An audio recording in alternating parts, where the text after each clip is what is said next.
नमस्कार। जब मैं मन की बात करता हूँ, तो ऐसा लगता है जैसे आपके बीच, आपके परिवार के सदस्य के रूप में उपस्थित हूँ। हमारी छोटी-छोटी बातें जो एक दूसरे को कुछ सिखा जाएँ, जीवन के खट्टे-मीठे अनुभव जो जी भर के जीने की प्रेरणा बन जाए, बस यही तो है मन की बात। आज 2021 की जनवरी का आखिरी दिन है। क्या आप भी मेरी तरह ये सोच रहे हैं कि अभी कुछ ही दिन पहले तो 2021 शुरू हुआ था? लगता ही नहीं कि जनवरी का पूरा महीना बीत गया है। समय की गति इसी को तो कहते हैं। कुछ दिन पहले की ही तो बात लगती है जब हम एक दूसरे को शुभकामनाएं दे रहे थे। फिर हमने लोहड़ी मनाई, मकर संक्रांति मनाई, पोंगल, बिहू मनाया। देश के अलग-अलग हिस्सों में त्योहारों की धूम रही। 23 जनवरी को हमने नेताजी सुभाष चंद्र बोस के जन्मदिन को पराक्रम दिवस के तौर पर मनाया और 26 जनवरी को गणतंत्र दिवस की शानदार परेड भी देखी। राष्ट्रपति जी द्वारा संसद के संयुक्त सत्र को संबोधन के बाद बजट सत्र भी शुरू हो गया है। इन सभी के बीच एक और कार्य हुआ जिसका हम सभी को बहुत इंतजार रहता है। ये है पद्म पुरस्कारों की घोषणा। राष्ट्र ने असाधारण कार्य कर रहे लोगों को उनकी उपलब्धियां और मानवता के प्रति उनके योगदान के लिए सम्मानित किया। इस साल भी पुरस्कार पाने वालों में वे लोग शामिल हैं जिन्होंने अलग-अलग क्षेत्रों में बेहतरीन काम किया है।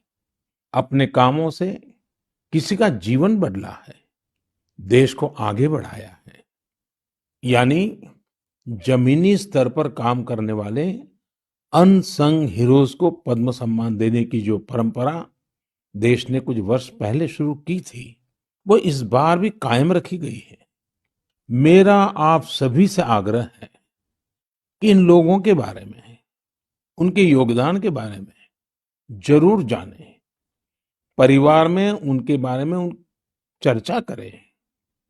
देखिएगा, सबको इससे कितनी प्रेरणा मिलती है। इस महीने क्रिकेट पिच से भी बहुत अच्छी खबर मिली।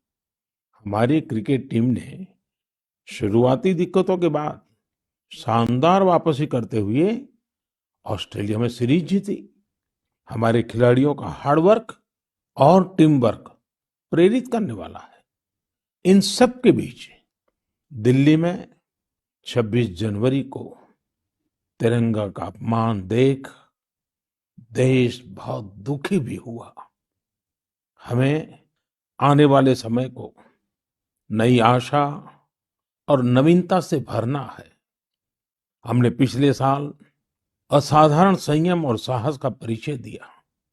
इस साल भी हमें कड़ी मेहनत करके अपने संकल्पों को सिद्ध करना है। अपने देश को और तेज गति से आगे ले जाना है।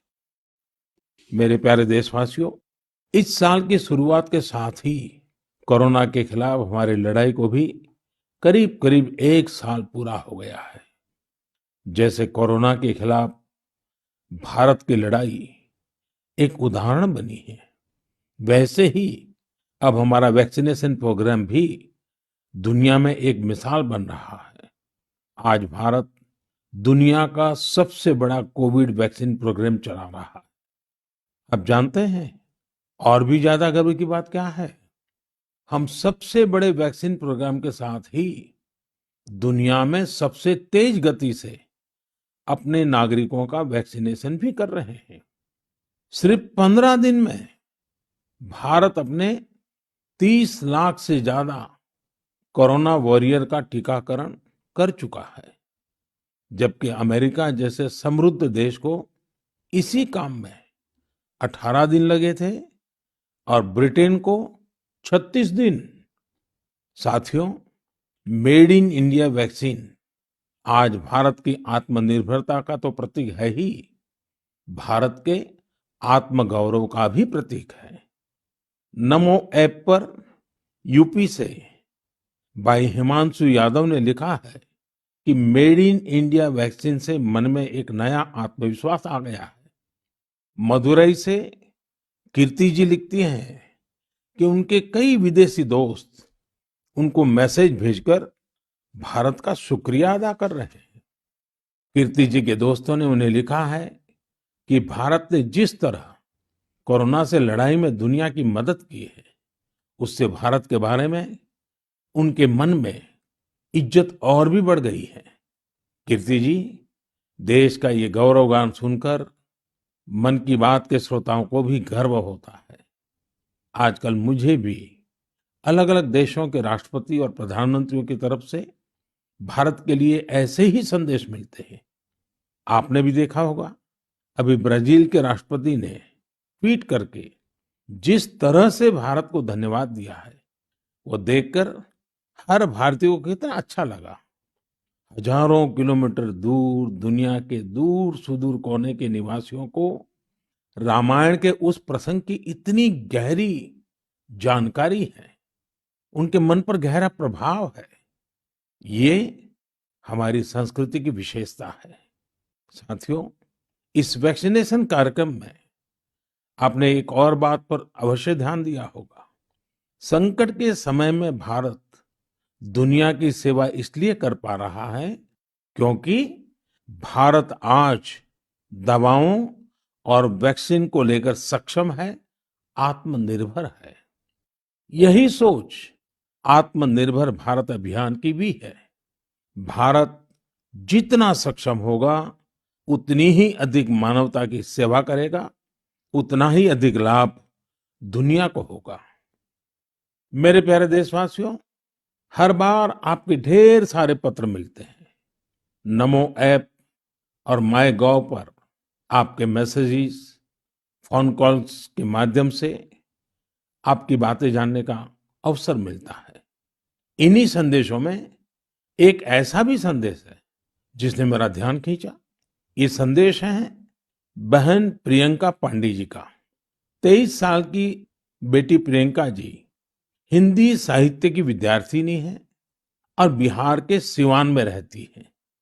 प्रियंका जी ने नमो ऐप पर लिखा है कि वो देश के 15 घरेलू पर्यटन स्थलों पर जाने के मेरे सुझाव से बहुत प्रेरित हुई थी। इसलिए 1 जनवरी को वो एक जगह के लिए निकली जो बहुत खास थी। वे जगह थी उनके घर से 15 किलोमीटर दूर देश के पहले राष्ट्रपति डॉक्टर राजेंद्र प्रसाद जी का पैतृक निवास। प्रियंका जी ने बड़ी सुंदर बात लिखी है कि अपने देश की महान विभूतियों को जानने की दिशा में उनका ये पहला कदम था।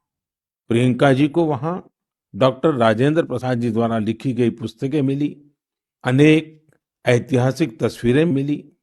वाकई प्रियंका जी, आपका यह अनुभव दूसरों को भी प्रेरित करेगा। साथियों, इस वर्ष से भारत अपनी आजादी के 75 वर्ष का समारोह अमृत महोत्सव शुरू करने जा रहा है। ऐसे में यह हमारे उन महानायकों से जुड़ी स्थानीय जगहों का पता लगाने का बेहतरीन समय है जिनकी वजह से हमें आजादी मिली। साथियों, हम आजादी के आंदोलन और बिहार की बात कर रहे हैं तो मैं नमो ऐप पर ही की गई एक और टिप्पणी की भी चर्चा करना चाहूंगा।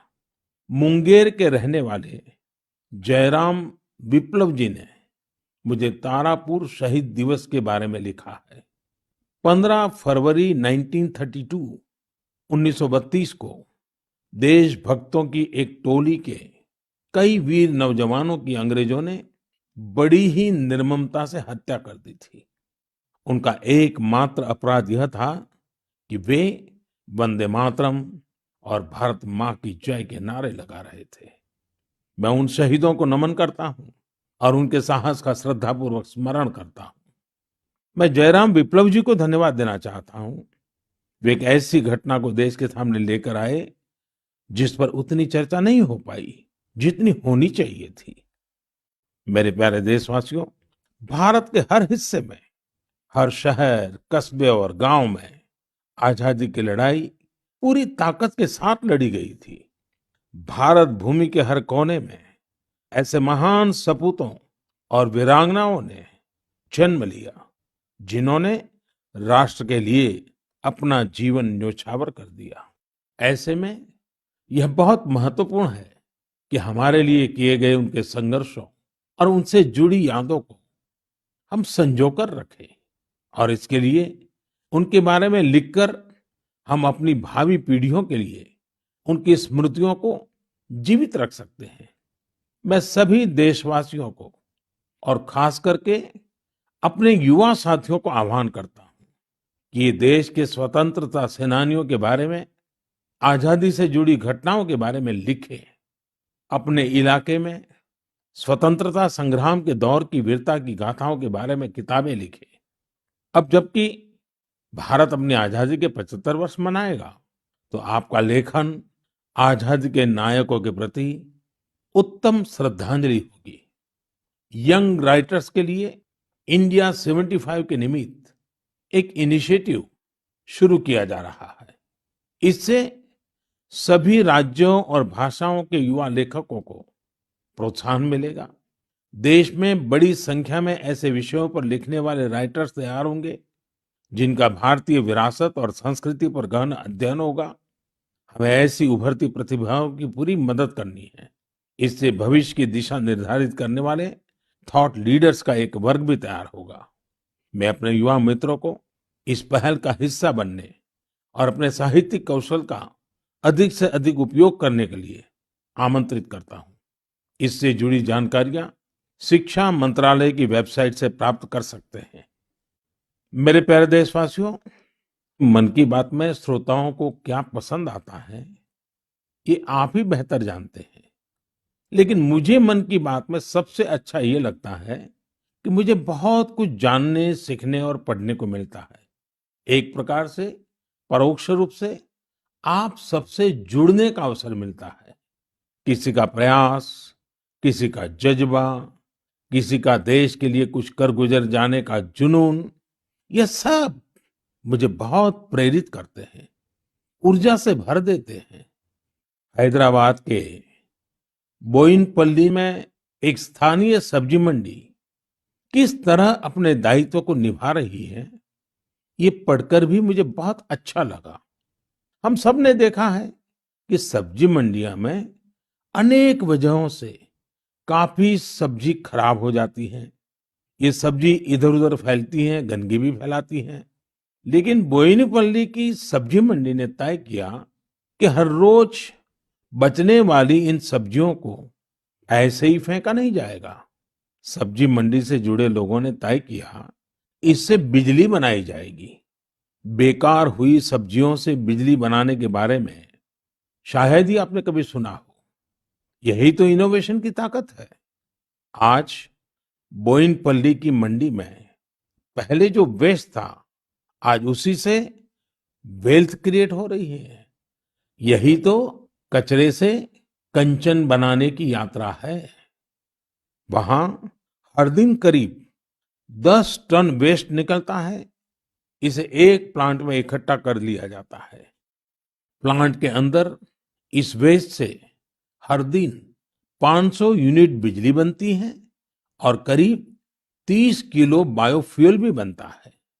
इस बिजली से ही सब्जी मंडी में रोशनी होती है और जो बायोफ्यूल बनता है, उससे मंडी की कैंटीन में खाना बनाया जाता है ना कमाल का प्रयास। ऐसा ही एक कमाल हरियाणा के पंचकुला की बड़ौद ग्राम पंचायत ने भी करके दिखाया है। इस पंचायत के क्षेत्र में पानी की निकासी की समस्या थी। इस वजह से गंदा पानी इधर-उधर फैल रहा था, बीमारी फैलाता था। लेकिन बड़ौद के लोगों ने तय किया, इस वाटर वेस्ट से भी वेल्थ क्रिएट करेंगे। ग्राम पंचायत ने पूरे गांव से आने वाले गंदे पानी को एक जगह इकट्ठा करके फिल्टर करना शुरू किया और फिल्टर किया हुआ ये पानी अब गांव के किसान खेतों में सिंचाई के लिए इस्तेमाल कर रहे हैं। यानी प्रदूषण, गंदगी और बीमारियों से छुटकारा भी और खेतों में सिंचाई भी। साथियों, पर्यावरण की रक्षा से कैसे आमदनी के रास्ते भी खुलते हैं, इसका एक उदाहरण अरुणाचल प्रदेश के तवांग में भी देखने को मिला। अरुणाचल प्रदेश के इस पहाड़ी इलाके में सदियों से मोन शुगु नाम का एक पेपर बनाया जाता है। ये कागज यहाँ के स्थानीय शुगु शेंग नाम के एक पौधे की छाल से बनाते हैं। इसलिए इस कागज को बनाने के लिए पेड़ों को नहीं काटना पड़ता है। इसके अलावा इसे बनाने में किसी केमिकल का इस्तेमाल भी नहीं होता है। यानी ये कागज पर्यावरण के लिए भी सुरक्षित है और स्वास्थ्य के लिए भी। एक वो भी समय था जब इस कागज का निर्यात होता था, लेकिन जब आधुनिक तकनीक से बड़ी मात्रा में कागज बनने लगे, तो ये स्थानीय कला बंद होने की कगार पर पहुंच गई। अब एक स्थानीय सामाजिक कार्यकर्ता गोम्बू ने इस कला को पुनर्जीवित करने का प्रयास किया है। इससे यहाँ के आदिवासी भाई बहनों को रोजगार भी मिल रहा है। मैंने एक और खबर केरल की देखी है, जो हम सभी को अपने दायित्वों का एहसास कराती है। केरल के कोट्टयम में एक दिव्यांग बुजुर्ग हैं, एनएस राजप्पन साहब। राजप्पन जी पैरालिसिस के कारण चलने में असमर्थ हैं, लेकिन इससे स्वच्छता के प्रति उनके समर्पण में कोई कमी नहीं आई है।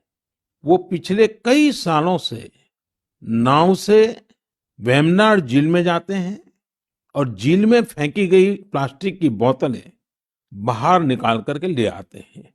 सोचिए, राजप्पन जी की सोच कितनी ऊंची है। हमें भी राजप्पन जी से प्रेरणा लेकर स्वच्छता के लिए जहां संभव हो अपना योगदान देना चाहिए। मेरे प्यारे देशवासियों, कुछ दिन पहले आपने देखा होगा, अमेरिका के सैन फ्रांसिस्को से बंगलुरु के लिए एक नॉन स्टॉप फ्लाइट की कमान भारत की 4 विमेन पायलट्स ने संभाली। 10,000 किलोमीटर से भी ज्यादा लंबा सफर तय करके ये फ्लाइट 225 से अधिक यात्रियों को भारत लेकर आई। आपने इस बार 26 जनवरी की परेड में भी गौर किया होगा, जहां भारतीय वायुसेना की 2 विमेन ऑफिसर्स ने नया इतिहास रच दिया है। क्षेत्र कोई भी हो, देश की महिलाओं की भागीदारी लगातार बढ़ रही है। लेकिन अक्सर हम देखते हैं कि देश के गांवों में हो रहे इसी तरह के बदलाव की उतनी चर्चा नहीं हो पाती। इसलिए जब मैंने एक खबर मध्य प्रदेश के जबलपुर की देखी, तो मुझे लगा कि इसका जिक्र तो मुझे मन की बात में जरूर करना चाहिए। ये खबर बहुत प्रेरणा देने वाली है। जबलपुर के चिचगांव में कुछ आदिवासी महिलाएं एक राइस मिल में दिहाड़ी पर काम करती थी। कोरोना वैश्विक महामारी ने जिस तरह दुनिया के हर व्यक्ति को प्रभावित किया, उसी तरह ये महिलाएं भी प्रभावित हुई। उनकी राइस मिल में काम रुक गया। स्वाभाविक है कि इससे आमदनी की भी दिक्कत आने लगी। लेकिन ये निराश नहीं हुई। इन्होंने हार नहीं मानी। इन्होंने तय किया कि ये साथ मिलकर अपनी खुद की राइस मिल शुरू करेगी। जिस मिल में ये काम करती थी, वो अपनी मशीन भी बेचना चाहती थी। इनमें से मीना राहंगडाले जी ने सब महिलाओं को जोड़कर स्वयं सहायता समूह बनाया और सबने अपनी बचाई हुई पूंजी से पैसा जुटाया। जो पैसा कम पड़ा, उसके लिए आजीविका मिशन के तहत बैंक से कर्ज ले लिया।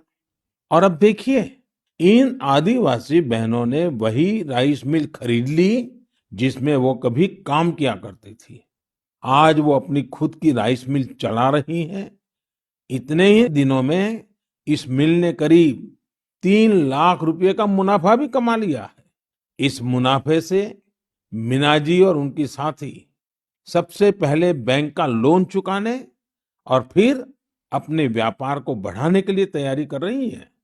कोरोना ने जो परिस्थितियां बनाई, उससे मुकाबले के लिए देश के कोने-कोने में ऐसे अद्भुत काम हुए हैं। मेरे प्यारे देशवासियों, अगर मैं आपसे बुंदेलखंड के बारे में बात करूं, तो वो कौन सी चीजें हैं जो आपके मन में आएगी? इतिहास में रुचि रखने वाले लोग इस क्षेत्र को झांसी की रानी लक्ष्मीबाई के साथ जोड़ेंगे। वहीं कुछ लोग सुंदर और शांत ओरछा के बारे में सोचेंगे। कुछ लोगों को इस क्षेत्र में पड़ने वाली अत्यधिक गर्मी की भी याद आ जाएगी। लेकिन इन दिनों यहाँ कुछ अलग हो रहा है, जो काफी उत्साहवर्धक है और जिसके बारे में हमें जरूर जानना चाहिए। पिछले दिनों झांसी में 1 महीने तक चलने वाला स्ट्रॉबेरी फेस्टिवल शुरू हुआ। हर किसी को आश्चर्य होता है, स्ट्रॉबेरी और बुंदेलखंड, लेकिन यही सच्चाई है। अब बुंदेलखंड में स्ट्रॉबेरी की खेती को लेकर उत्साह बढ़ रहा है और इसमें बहुत बड़ी भूमिका निभाई है झांसी की एक बेटी गुरलीन चावला ने। लॉ की छात्रा गुरलीन ने पहले अपने घर पर और फिर अपने खेत में स्ट्रॉबेरी की खेती का सफल प्रयोग कर ये विश्वास जगाया है कि झांसी में भी ये हो सकता है। झांसी का strawberry festival stay at home concept पर जोर देता है। इस महोत्सव के माध्यम से किसानों और युवाओं को अपने घर के पीछे खाली जगह पर या छत पर टेरेस गार्डन में बागवानी करने और स्ट्रॉबेरीज उगाने के लिए प्रोत्साहित किया जा रहा है। नई टेक्नोलॉजी की मदद से ऐसे ही प्रयास देश के अन्य हिस्सों में भी हो रहे हैं। जो स्ट्रॉबेरी कभी पहाड़ों की पहचान थी, वो अब कच्छ की रेतीली जमीन पर भी होने लगी हैं। किसानों की आय बढ़ रही है। साथियों, स्ट्रॉबेरी फेस्टिवल जैसे प्रयोग इनोवेशन की स्पिरिट को तो प्रदर्शित करते ही हैं, साथ ही यह भी दिखाते हैं कि हमारे देश का कृषि क्षेत्र कैसे नई टेक्नोलॉजी को अपना रहा है। साथियों, खेती को आधुनिक बनाने के लिए सरकार प्रतिबद्ध है और अनेक कदम उठा भी रही है। सरकार के प्रयास आगे भी जारी रहेंगे। मेरे प्यारे देशवासियों, कुछ ही दिन पहले मैंने एक वीडियो देखा। वह वीडियो पश्चिम बंगाल के वेस्ट मिदनापुर स्थित नया पिंगला गांव के एक चित्रकार सरमुद्दीन का था। वो प्रसन्नता व्यक्त कर रहे थे कि रामायण पर बनाई उनकी पेंटिंग 2 लाख रुपए में बिकी है। इससे उनके गांव वालों को भी काफी खुशी मिली है। इस वीडियो को देखने के बाद मुझे इसके बारे में और अधिक जानने की उत्सुकता हुई। इसी क्रम में मुझे पश्चिम बंगाल से जुड़ी एक बहुत अच्छी पहल के बारे में जानकारी मिली, जिसे मैं आपके साथ जरूर साझा करना चाहूंगा। पर्यटन मंत्रालय के रीजनल ऑफिस ने महीने के शुरू में ही बंगाल के गांवों में एक इनक्रेडिबल इंडिया वीकेंड गेटवे की शुरुआत की। इसमें पश्चिम मिदनापुर, बांकुरा, बीरभूम, पुरुलिया, पूर्व बर्धमान, वहां के हस्तशिल्प कलाकारों ने विजिटर्स के लिए हैंडीक्राफ्ट वर्कशॉप आयोजित की। मुझे यह भी बताया गया कि इनक्रेडिबल इंडिया वीकेंड गेटवे के दौरान हैंडीक्राफ्ट्स की जो कुल बिक्री हुई, वो हस्तशिल्पकारों को बेहद प्रोत्साहित करने वाली है। देश भर में लोग भी नए नए तरीकों से हमारी कला को लोकप्रिय बना रहे हैं। ओडिशा के राउरकेला की भाग्यश्री साहू को देख लीजिए। वैसे तो वो इंजीनियरिंग की छात्रा है, लेकिन पिछले कुछ महीनों में उन्होंने पट्टचित्र कला को सीखना शुरू किया और उसमें निपुणता हासिल कर ली है। लेकिन क्या आप जानते हैं कि उन्होंने पेंट कहाँ किया? Soft stones. सॉफ्ट स्टोन्स पर कॉलेज जाने के रास्ते में भाग्यश्री को ये सॉफ्ट स्टोन मिले। उन्होंने इन्हें एकत्र किया और साफ किया। बाद में उन्होंने रोजाना 2 घंटे इन पत्थरों पर पट्टचित्र स्टाइल में पेंटिंग की। वह इन पत्थरों को पेंट कर उन्हें अपने दोस्तों को गिफ्ट करने लगी। लॉकडाउन के दौरान उन्होंने बोतलों पर भी पेंट करना शुरू कर दिया। अब तो वो इस आर्ट पर वर्कशॉप भी आयोजित करती हैं। कुछ दिन पहले ही सुभाष बाबू की जयंती पर भाग्यश्री ने पत्थर पर ही उन्हें अनोखी श्रद्धांजलि दी। मैं भविष्य के उनके प्रयासों के लिए शुभकामनाएं देता हूं। आर्ट एंड कलर्स के जरिए बहुत कुछ नया सीखा जा सकता है, किया जा सकता है। झारखंड के दुमका में किए गए एक ऐसे ही अनुपम प्रयास के बारे में मुझे बताया गया। यहाँ मिडिल स्कूल के एक प्रिंसिपल ने बच्चों को पढ़ाने और सिखाने के लिए गांव की दीवारों को ही अंग्रेजी और हिंदी के अक्षरों से पेंट करवा दिया। साथ ही उसमें अलग-अलग चित्र भी बनाए गए हैं। इससे गांव के बच्चों को काफी मदद मिल रही है। मैं ऐसे सभी लोगों का अभिनंदन करता हूं जो इस प्रकार के प्रयासों में लगे हैं। मेरे प्यारे देशवासियों, भारत से हजारों किलोमीटर दूर, कई महासागरों, महाद्वीपों के पार एक देश है जिसका नाम है चिले। भारत से चिले पहुंचने में बहुत अधिक समय लगता है, लेकिन भारतीय संस्कृति की खुशबू वहां बहुत समय पहले से ही फैली हुई है। एक और खास बात यह है कि वहां पर योग बहुत अधिक लोकप्रिय है। आपको यह जानकर अच्छा लगेगा कि चिले की राजधानी सैंटियागो में 30 से ज्यादा योग विद्यालय हैं। चिले में अंतर्राष्ट्रीय योग दिवस भी बड़े ही उत्साह से मनाया जाता है। मुझे बताया गया है कि हाउस ऑफ डेप्यूटीज में योग दिवस को लेकर बहुत ही गर्मजोशी भरा माहौल होता है। कोरोना के इस समय में इम्यूनिटी पर जोर और इम्यूनिटी बढ़ाने में योग की ताकत को देखते हुए अब वे लोग योग को पहले से कहीं ज्यादा महत्व दे रहे हैं। चिले की कांग्रेस यानी वहां की पार्लियामेंट ने एक प्रस्ताव पारित किया है। वहां 4 नवंबर को नेशनल योगा डे घोषित किया गया है। अब आप ये सोच सकते हैं कि आखिर 4 नवंबर में ऐसा क्या है। 4 नवंबर 1962 को ही चिले का पहला योग संस्थान होजे राफाल एस्ट्राडा द्वारा स्थापित किया गया था। इस दिन को नेशनल योगा डे घोषित करके एस्ट्राडा जी को भी श्रद्धांजलि दी गई है। चिले की पार्लियामेंट द्वारा यह एक विशेष सम्मान है जिस पर हर भारतीय को गर्व है। वैसे चिले की संसद से जुड़ी एक और बात आपको दिलचस्प लगेगी। चिले सीनेट के वाइस प्रेसिडेंट का नाम रविंद्रनाथ क्विंटेरॉस है। उनका यह नाम विश्व कवि गुरुदेव टैगोर से प्रेरित होकर रखा गया है। मेरे प्यारे देशवासियों, माय गॉव पर महाराष्ट्र के जालना के डॉक्टर स्वप्निल मंत्री और केरल के पलक्कड़ के प्रहलाद राजगोपालन ने आग्रह किया है कि मैं मन की बात में सड़क सुरक्षा पर भी आपसे बात करूं। इसी महीने 18 जनवरी से 17 फरवरी तक हमारा देश सड़क सुरक्षा माह यानी रोड सेफ्टी मंथ भी मना रहा है। सड़क हादसे आज हमारे देश में ही नहीं, पूरी दुनिया में चिंता का विषय है। आज भारत में रोड सेफ्टी के लिए सरकार के साथ ही व्यक्तिगत और सामूहिक स्तर पर कई तरह के प्रयास भी किए जा रहे हैं। जीवन बचाने के इन प्रयासों में हम सबको सक्रिय रूप से भागीदार बनना चाहिए। साथियों, आपने ध्यान दिया होगा, बॉर्डर रोड ऑर्गेनाइजेशन जो सड़कें बनाती हैं, उससे गुजरते हुए आपको बड़े ही इनोवेटिव स्लोगन्स देखने को मिलते हैं। This is highway not runway, या फिर be mister late than late mister. ये स्लोगन्स सड़क पर सावधानी बरतने को लेकर लोगों को जागरूक करने में काफी प्रभावी होते हैं। अब आप भी ऐसे ही इनोवेटिव स्लोगन्स या कैच फ्रेजेस माय गॉव पर भेज सकते हैं। आपके अच्छे स्लोगन्स भी इस अभियान में उपयोग किए जाएंगे। साथियों, रोड सेफ्टी के बारे में बात करते हुए मैं नमो ऐप पर कोलकाता की अपर्णा दास जी की एक पोस्ट की चर्चा करना चाहूंगा।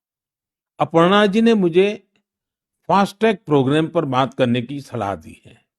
उनका कहना है कि फास्टैग से यात्रा का अनुभव ही बदल गया है। इससे समय की तो बचत होती ही है, टोल प्लाजा पर रुकने, कैश पेमेंट की चिंता करने जैसी दिक्कतें भी खत्म हो गई हैं। अपर्णा जी की बात सही भी है। पहले हमारे यहाँ टोल प्लाजा पर एक गाड़ी को औसतन 7 से 8 मिनट लग जाते थे, लेकिन फास्टैग आने के बाद ये समय औसतन सिर्फ 1.5-2 मिनट रह गया है। टोल प्लाजा पर वेटिंग टाइम में कमी आने से गाड़ी के ईंधन की बचत भी हो रही है। इससे देशवासियों के करीब 21,000 करोड़ रुपए बचने का अनुमान है। यानी पैसे की भी बचत और समय की भी बचत। मेरा आप सभी से आग्रह है कि सभी दिशा निर्देशों का पालन करते हुए अपना भी ध्यान रखें और दूसरों का जीवन भी बचाएं। मेरे प्यारे देशवासियों, हमारे यहाँ कहा जाता है, जल बिंदु निपातेन क्रमशः पूर्यते घटः। अर्थात एक एक बूंद से ही घड़ा भरता है।